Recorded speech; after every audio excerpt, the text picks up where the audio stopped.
दोस्तों नमस्कार, मैं आपका दोस्त अमित। स्वागत है हमारे इस YouTube चैनल पर। एक बार फिर से आपके प्यार और आपके रिस्पेक्ट के लिए गाइस तहे दिल से शुक्रिया।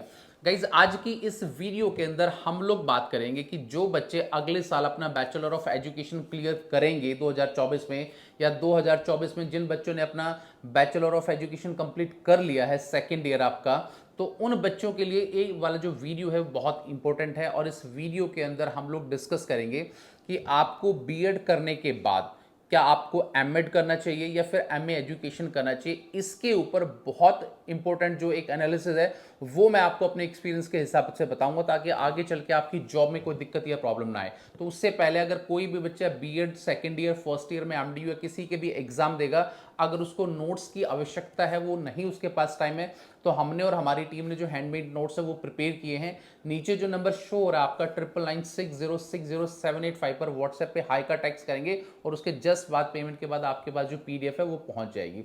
गाइज अब यहाँ पर बहुत सारे बच्चों के पास एक कंफ्यूजिंग है कि सर मैंने बीएड कर लिया है, बीएड करने के जस्ट बाद मैं क्या करूं, एमए एजुकेशन करूं या एमएड करूं। देखिए गाइज एमए एजुकेशन और एमए एजुकेशन और एमएड ऑलमोस्ट जो है ना, इनकी जो वैलिडिटी है वो बिल्कुल सेम रहती है, क्योंकि ये भी एक बैचलर, ये भी एक मास्टर डिग्री है। बीएड के बाद आप मास्टर डिग्री करते हैं और एमए एजुकेशन आप किसी भी सब्जेक्ट के अंदर ग्रेजुएट हो जाते हो तो उसके बाद आप एमए एजुकेशन करते हो। बट यहाँ पर इंपॉर्टेंट चीज़ क्या है, देखिए बीएड करने के बाद या एमए एजुकेशन करने के बाद जो है दोनों ही बच्चे अगर कॉलेज लेवल पर प्रोफेसर या एसोसिएट प्रोफेसर बनना चाहते हैं तो वो नेट क्वालिफाई करके क्या है आगे कॉलेज के अंदर एजुकेशन सब्जेक्ट के क्या है वो टीचर बन सकते हैं, मतलब कि एसोसिएट प्रोफेसर बन सकते हैं।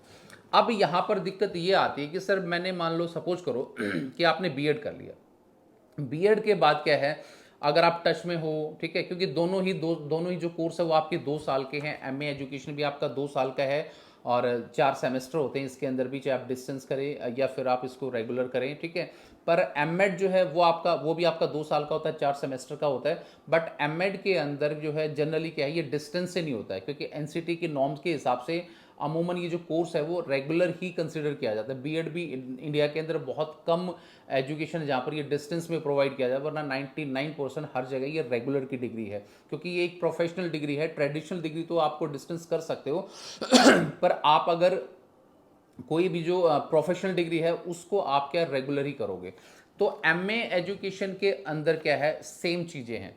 अगर मैं सिलेबस की बात करूं, एमए एजुकेशन और एमएड का जो सिलेबस है वो ऑलमोस्ट सेम है। अगर तो आपको बीएड सीधा प्रोफेसर बनना है कि भाई आपको 10th 12th 8th स्टैंडर्ड की लाइन में जाना ही नहीं और आपको सीधा कॉलेज लेवल पर क्या एसोसिएट प्रोफेसर बनना है, तो आप जस्ट अपनी ग्रेजुएशन के बाद एमए क्या है किसी भी यूनिवर्सिटी से, चाहे वो रेगुलर है आपकी, चाहे वो आपकी डिस्टेंस, आप उसको परस्यू कर सकते हैं। और सेकेंड ईयर में जैसे आप हो जाते हैं तो नेट की आप तैयारी करके क्या है उसके बाद एसोसिएट प्रोफेसर लग सकते हो।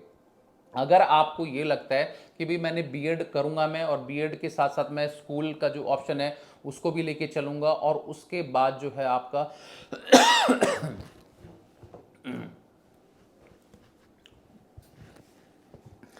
कि मैं मान लो सपोज करो कि मैं बी मान लो मैं अपना स्कूल का जो ऑप्शन है उसको भी लेके चलूंगा, अगर उसको भी आप साथ साथ लेके चलना चाहते हो तो फिर आप बीएड के बाद एमएड भी क्या है कर सकते हो।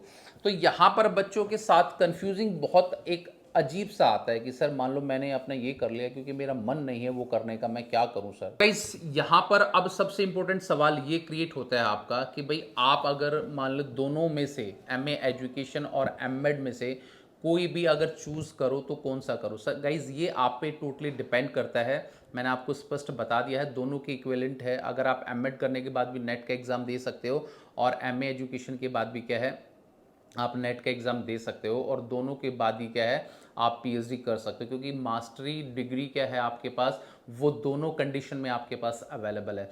तो बहुत सारे बच्चे कंफ्यूज हो जाते हैं, सर हम लोगों को पता नहीं हम एमएड करें या वो करें। जो बच्चे बीएड कर रहे हैं ना गाइस, बीएड के बाद अगर कोई बच्चा एमएड करता है तो एमएड उसके लिए ज़्यादा अच्छा रहता है। और मेरे हिसाब से, मैं अपना पर्सनल पॉइंट ऑफ बता रहा हूँ आपको, आप जा तो वहाँ भी सकते हो, पर बीएड की स्टडी के बाद जस्ट आप टच में रहते हो तो हल्का फुल्का सिलेबस तो सारा ऑलमोस्ट सेम होता है, पर बीएड का जो एक सीक्वेंस होता है ना आपका जनरली स्टडी करने का, वो आपके लिए ज़्यादा बेटर रहता है। क्योंकि जो डिस्टेंस कोर्सेज होते हैं ना आपके, जैसे एमए एजुकेशन आपका डिस्टेंस कोर्स भी है, आपका रेगुलर कोर्स भी है। बहुत सारे बच्चे सोचते हैं कि इसकी वैलिडिटी अलग रहती है। गाइस देखिए, रेगुलर डिग्री की प्रेफरेंस हमेशा ही थोड़ी ज़्यादा रहती है, बट ऐसा बात नहीं कि डिस्टेंस से कोई भी बच्चा अगर डिग्री करता है उसकी जो वैलिडिटी वो कम रहती है।